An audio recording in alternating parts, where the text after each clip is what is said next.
Anyway, we watched. I kind of know a lot about what you think about Indiana Jones because I was watching it with you. Anyway, but having had the conversation, tell us what you thought of the movie. Well, I think that both you and I are on the same page about this. So we sat and we watched Dial of Destiny together, and we saw it on an IMAX screen. So, great big romping experience. And I think if you're going to go and see it, that's the way to see it, because it is, in many ways, for all its, up to the minute de-aging, which I know there's been some debate about this. I actually thought the de-aging stuff was done rather. Did you think the de-aging stuff with Harrison Ford? I was kind of convinced by it. Were you not? No, it's better than it used to be, but he looked like a figure in a computer game. And the worst bit is where young Indy is running across the roof of the top of a train, and it just looks like it's been. It looks like a piece of animation. So I was kind of out of sorts, I think. Okay. I wasn't, because I actually thought that stuff, it demonstrates that two people sitting right next to each other in a cinema can see, but essentially different things. We also saw this back to back with another film, which is an action adventure film, which was a real edge of the seat experience. And I think the thing with Indiana Jones is that it's got a kind of nostalgic affection that isn't to do with absolutely nail-biting, action. I mean, yes, there are, great big romping things. There are car chases. There's bikes. There's the stuff with the train at the beginning.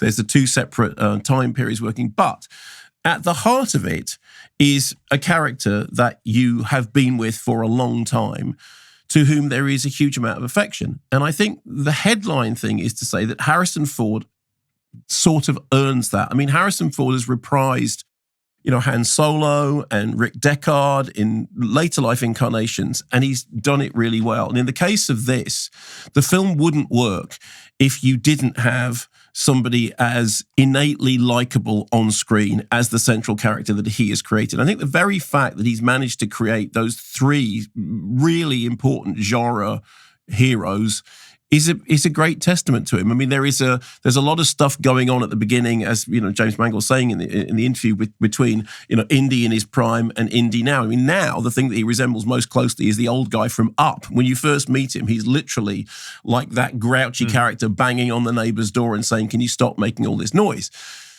Toby Jones steals every single scene that he is in, and he's having a whale of a time doing it. And there are very few people who can invest, what's a role which it would always be in danger of going towards the pantomime, but just get the tone of it completely right. And I think that every minute that Toby Jones is on screen, you think, this is great. It's so brilliant to see him. And obviously the fact that we saw it on the IMAX screen, I don't think I've ever seen Toby that big. That was terrific. Phoebe Waller-Bridge, who is bringing who's his daughter, which is stretching things, I think.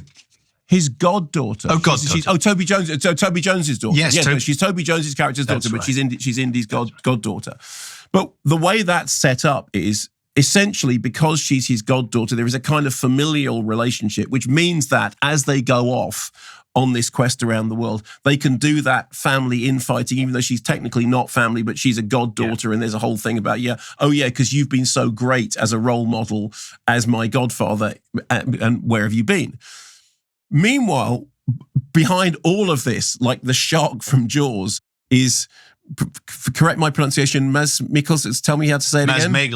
Mads Mikkelsen, as I'm not a Nazi, I am a Nazi, I'm not a Nazi, but I really am. Not chewing the scenery, but sucking the scenery. He does this thing with his lips, which is kind of, it is a really... I don't know how and what it is, but he does something with his lips that looks like he's kind of siphoning bad air into his system. This kind of poisonous presence who has this menace, and it is a kind of shark-like menace. It's sort of quiet and it's floating around in the background.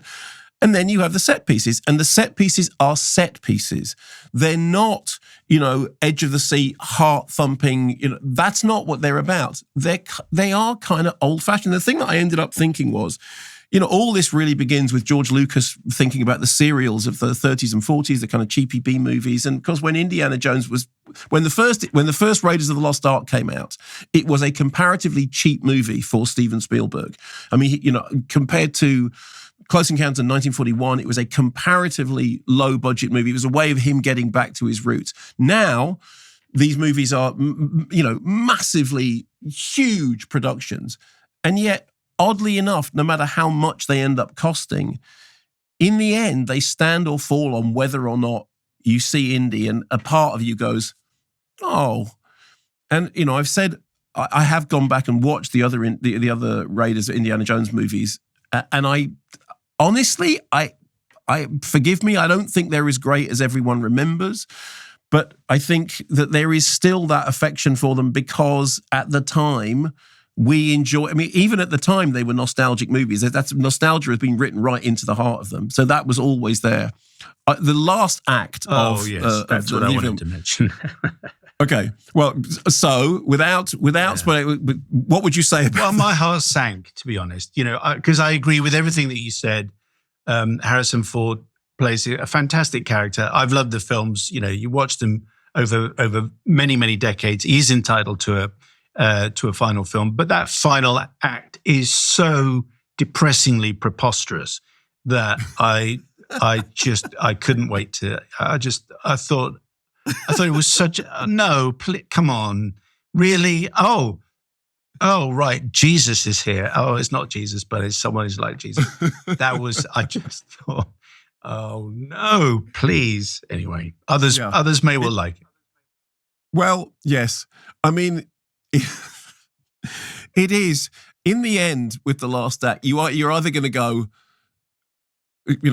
oh for heavens, it was So it is what it is. I mean, I think it's a kind of popcorn nostalgia romp, and Phoebe Waller-Bridge is fun. I think that Harrison Ford carries the movie. Toby Jones is terrific. They lucked out with getting such a good villain.